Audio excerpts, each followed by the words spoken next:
Welcome,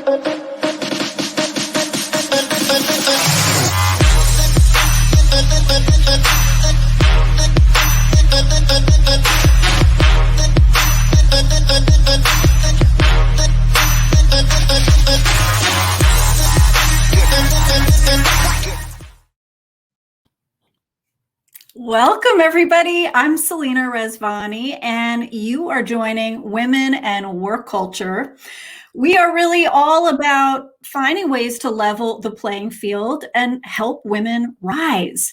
Today, we are talking about how to take control of your own learning, right? How to level up your skills in a really smart, strategic way. And I am here today with a friend and really the number one expert I look to when it comes to learning, and that's Naphtali Bryant. Hi, Naphtali.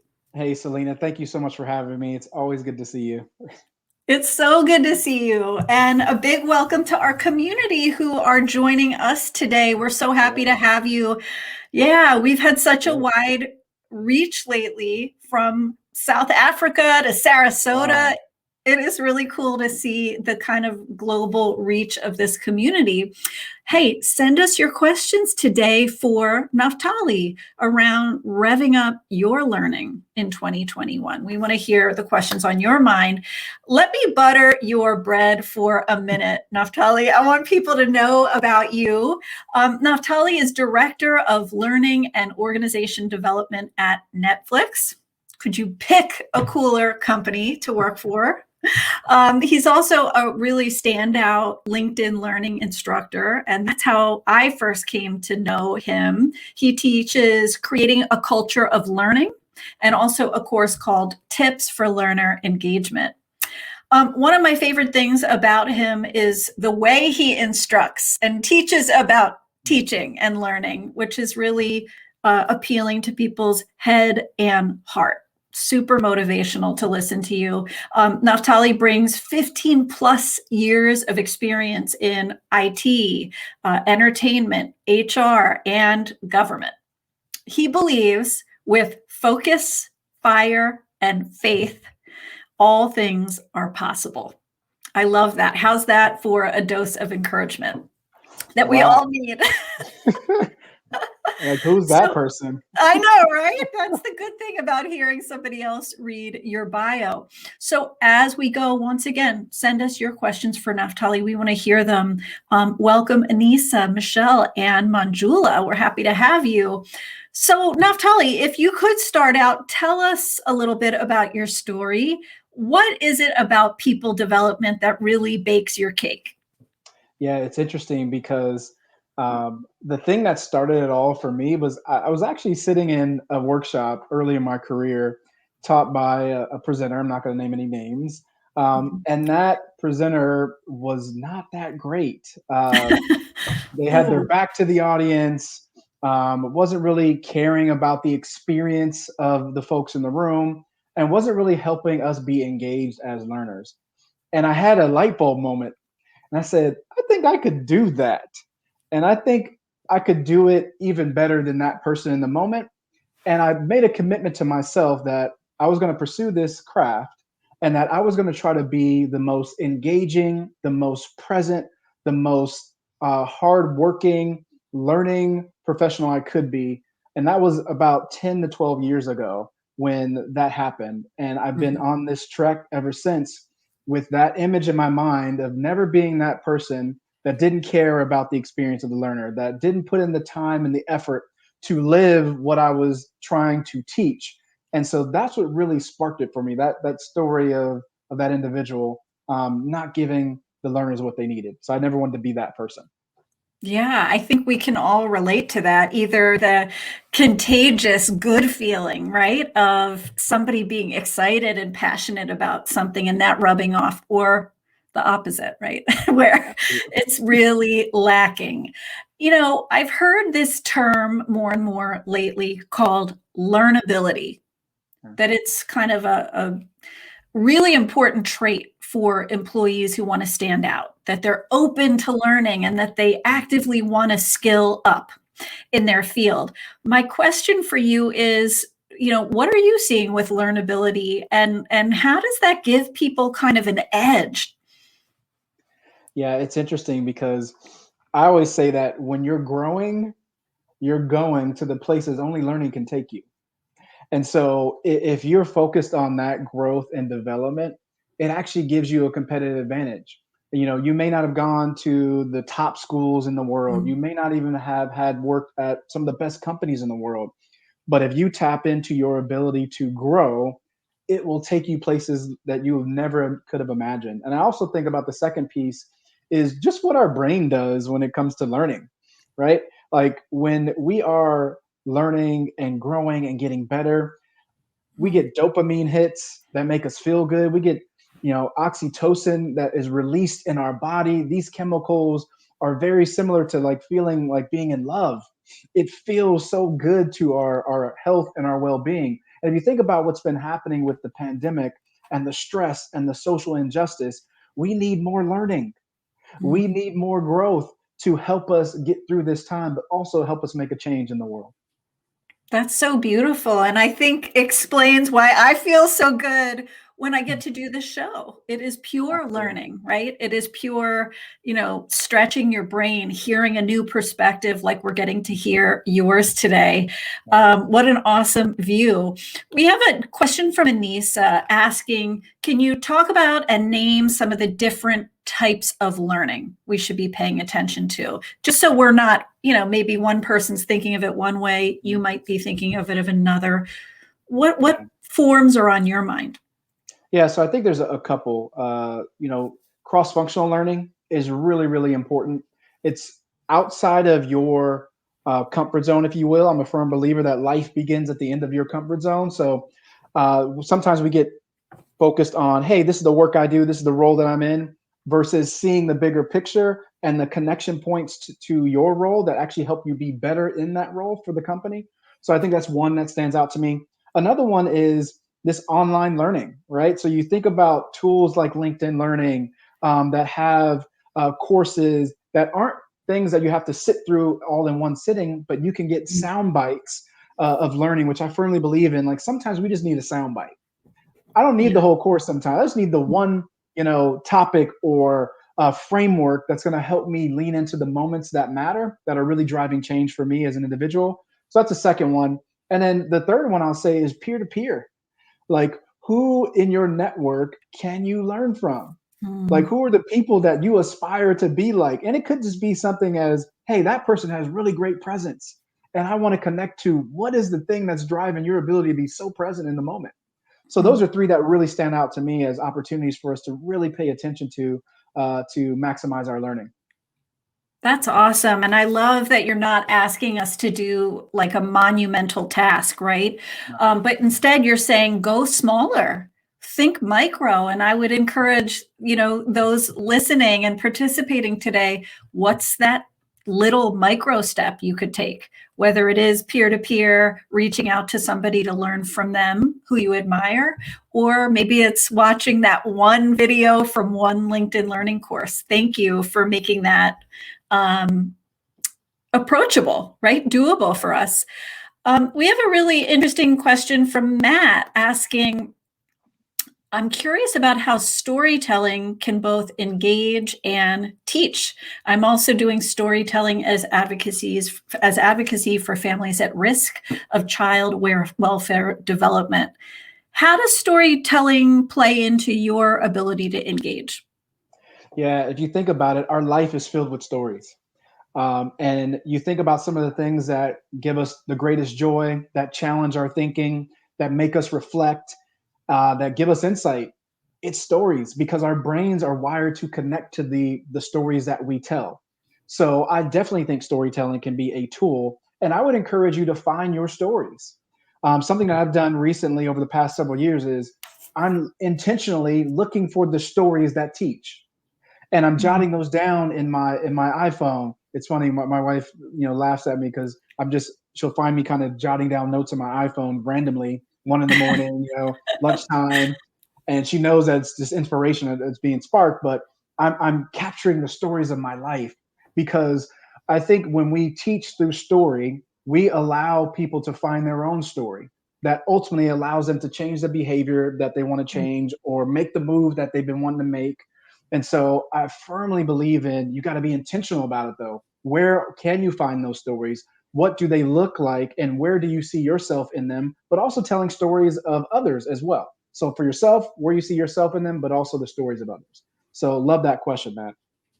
I love it too. And I think, I don't know if you've noticed this, Naphtali, but one thing I notice is lots of people aren't walking around with an anecdote that happened thinking, this is a great story, right? Yeah. They're just not. And so I think part of it is realizing you probably have more stories than you realize. Yes. Don't disqualify them as not special enough, right? Or not important enough. I love it. Matt's making the point. Stories help us unlearn. And Valerine, I think stories help us to connect with others due to our shared experiences. Yes, And 100%. can I add to that, Selena? You said something that was so profound, like don't discount your story. I want to just encourage your audience right now. Do not discount your story. Your story speaks. Tell it. People need to hear it. Right. And sometimes it's a tiny thing, right? Part of what's powerful Yeah. about stories is we relate. So it doesn't need to be the time, you almost became president of, the US. It can be a little thing, a time you felt Yeah, discounted or a time you felt you overcame a barrier, right? Those are the absolutely. things we tend to relate to. And Claudia adding stories allow people to personify a lesson. They Mm, create that connection. Beautifully so good. said. I want to ask you, there was one study that in my work really stuck out to me because it said that men are more likely to get sponsored for Mm. training. They're more likely to be sent externally for training. Do you have advice for women who, or men who want to take control of their own learning and get some of that backing or that upskilling that they need? Yeah, I think there's a couple that come to my mind. The first one is to really build your network. And I'm not just talking about like the external network. I'm talking about your networks where you work. Who are the people at your job within your organization that are confidants, that are people that are part of your network that you go to intentionally for mentorship, support, guidance, wisdom, not just to have lunch, right? So being intentional about our time there. I think the other one is be brave and bold to bet on yourself. And what I mean by that is I feel like we walk up to the window of life every day and sometimes we put down a little bit of money on ourselves and we're like, I think I can do this. So I may take this workshop or I may go after this master's degree. I'm talking about going all in on you.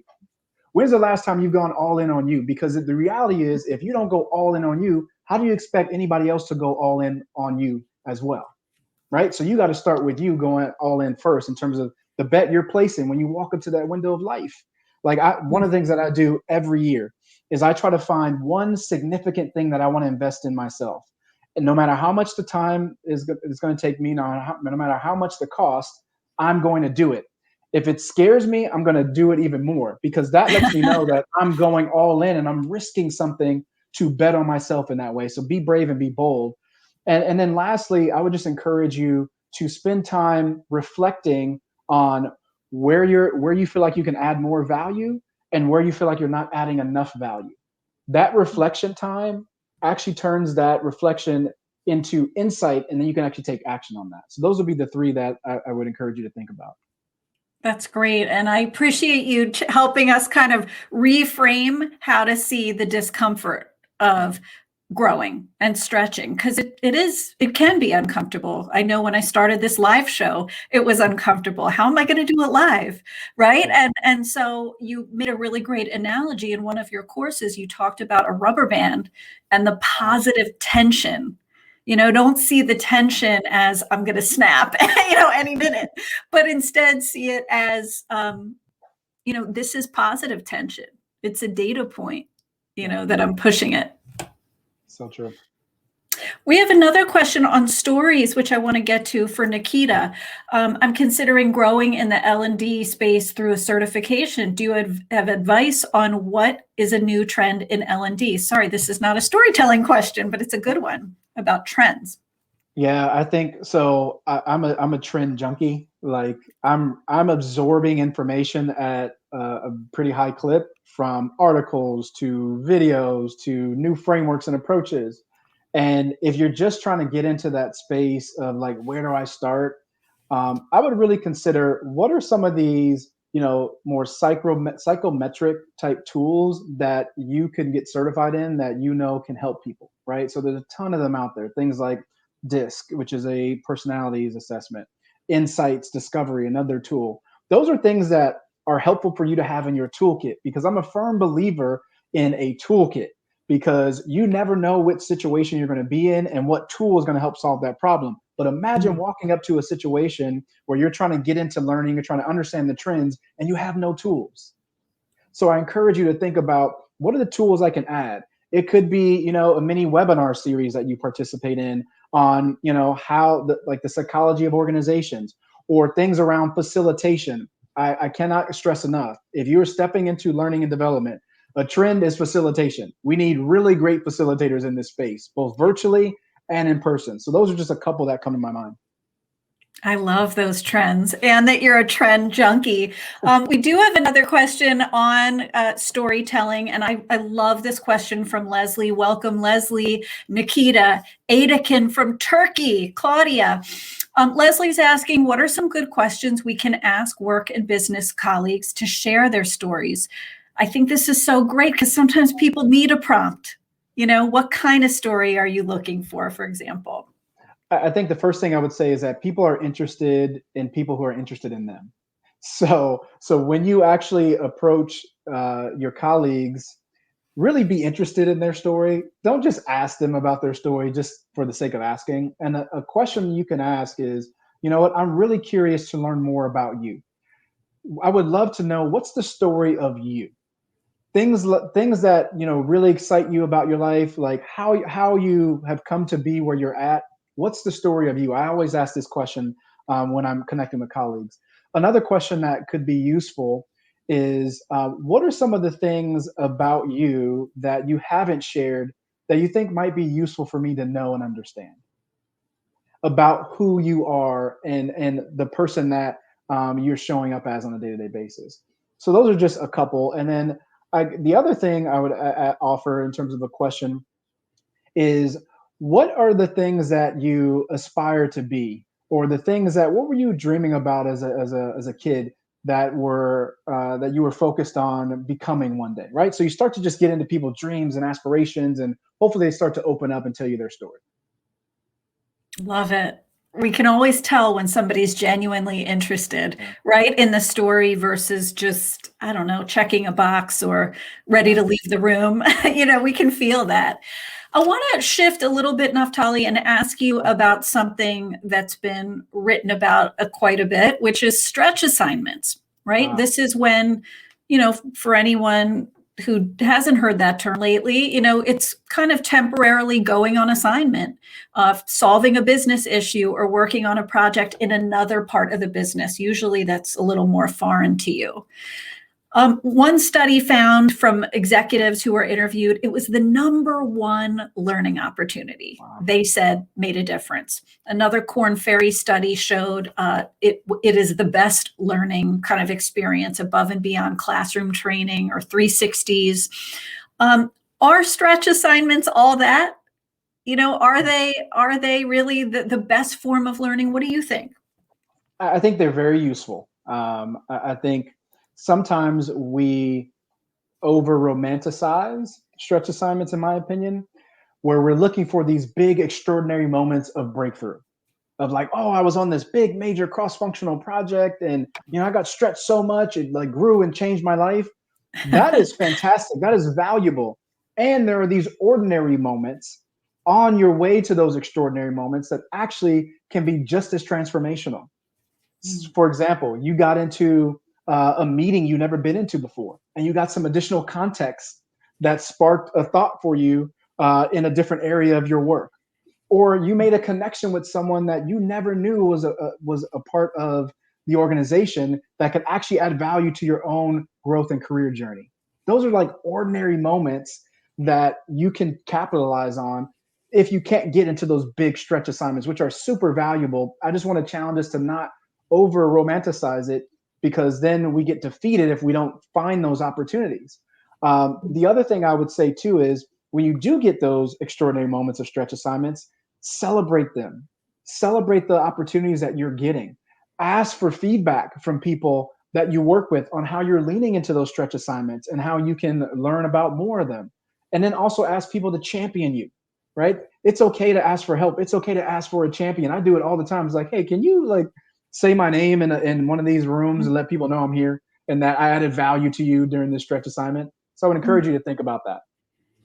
That's a smart way to really like further the assignment, because one of the Yeah. things I do see sometimes is people will deliver and they'll do a good job with the assignment, but then they'll kind of assume everyone knows my Yes. results and what I did, Sure. right? But that's not a given. Yeah. So I love the kind of encouragement to go out there and say, hey, would you mention that to my manager?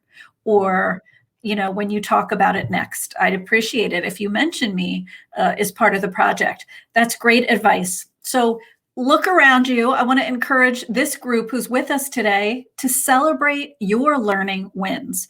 Put them in the comment box. Tell us one little win, in the spirit of looking at those micro milestones. What's one thing you've learned? Could be insight into a leader, could be an invite to a new caliber of meetings, like Naphtali said, could be being part of this session today, right? Give yourself credit for that.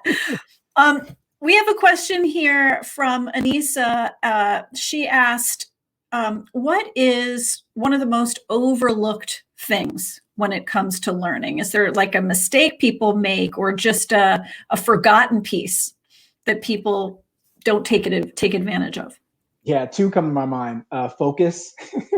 In the vast sea of things that you can learn, there's so much, and you can get lost trying to learn the next best thing, right? And you're just chasing your tail rather than being focused on, you know what, I'm doubling down on me in this area. For example, I know for myself, I love facilitation. I love inspiring and motivating people, and I'm all in on that. So I'm reading books related to that. I'm taking workshops related to that. I'm connecting with mentors related to that. Now, there's a myriad of other things that I can learn, but that's not going to move me in the direction of where I want to go. It's just going to be nice to have. But if I stay in that space of those things, it's going to supercharge me to a whole nother level. And then the second thing I would say is energy management, right? I would challenge us to think about, be careful where we spend our energy. You don't have to spend your value with everybody on everything. You can take a step back and be very strategic about where you spend your time and energy so that you can get the most bang for your buck. And then also the people that you're showing up for get the best out of you as well. So those are two that come to my mind. Yeah, that reminds me of the B word, which is boundaries, right? Because Mm, if you're going to manage your energy, you do have to put up some boundaries, right? yeah, Around what's mission critical, and like you yeah, were saying, what's kind of just nice to have learning yeah. versus where you really want to go deep. You talk about the words lifelong learner. Mm. What do you mean by that? So many of us get caught up in the right now. Yeah, I think the way I like to look at lifelong learner is intentionally learning into every moment. What am I doing on a day-to-day basis to not miss my learning opportunities? Because they are happening every single moment of every single day. And we can miss them if we're so caught up and mired in the detail, in the weeds of all the challenges and the problems and the puzzles we're trying to solve, versus like, what am I learning today? Where can I learn something today? And then also realizing that the people that we meet, we can learn from them, regardless of their background, regardless of their title and who they are. And we show up ready to learn. I was always taught that you got to stay ready so you don't have to get ready. So stay ready for your learning moments, because that's what's going to help you be a lifelong learner. It's leaning into that moment of learning that's happening all around you. Beautiful. I love that message, right? Show all the way up. We have a tradition of ending here on a parting truth bomb from some of our Ooh. guests and experts. And I wondered, what would you really like to stick with our audience? What is it about getting this learning thing right that we should really know? Yeah.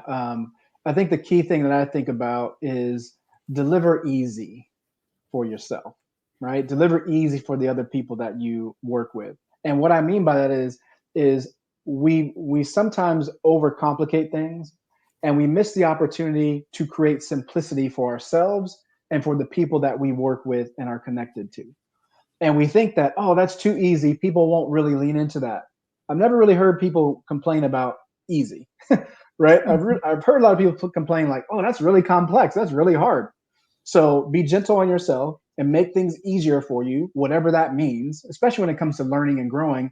If you're trying to get better at certain things in your career, how can you make it easy for yourself to do that? Mm. If you're working with people in your organization, how can you make it easier for them to work with you? Right? So deliver easy is my main message for everybody. That's so beautiful. And I want to share this message from Claudia. Thank you, Claudia, for being vulnerable and sharing, maybe a mindset that wasn't working for you. One of my biggest learning hiccups, she says, was thinking things didn't apply to me. Turning that around and adding these nuggets to my tool belt expanded my mind and prepared me for future experiences. And if not for me, then for someone else.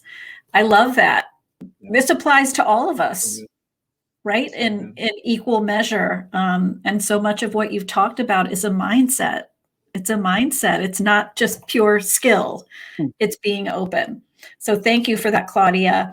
I know you all have enjoyed your time with Naphtali. I know I could be here with him for a long time. Thank you for your work helping people bet on themselves, really helping people invest in their own edge. I think this is a message so many people need to hear right now, when maybe they are others oriented, to hear it's okay. I'm inviting you to really invest in yourself. In the Right. show notes, you're going to see some links to stay in touch with Naphtali. Be sure to follow him here on LinkedIn. He has so many of the trends he talks about in his feed, and not to mention his own live show. You should check out. Also, don't forget to look at his courses on LinkedIn Learning. You'll see over 40,000 learners have taken them, and they have great reviews and 5 stars and all kinds of things. Thank you for sharing your knowledge and experiences, people are saying. I hope you'll also stay in touch with me, gang. I have a brand new newsletter on LinkedIn called Quick Confidence, and check it out. You'll see a link to that in our notes. I hope you'll look at my LinkedIn learning courses and also follow me here on LinkedIn if you're not already. Remember, if there's one thing I think we can take away from this, the best return on investment you'll ever get is the investment you make in yourself. Yes. So thank you, Naphtali, for your message. Thank you, community, for being so amazing. Stay healthy, be well, and lead on. Thank you. Take care.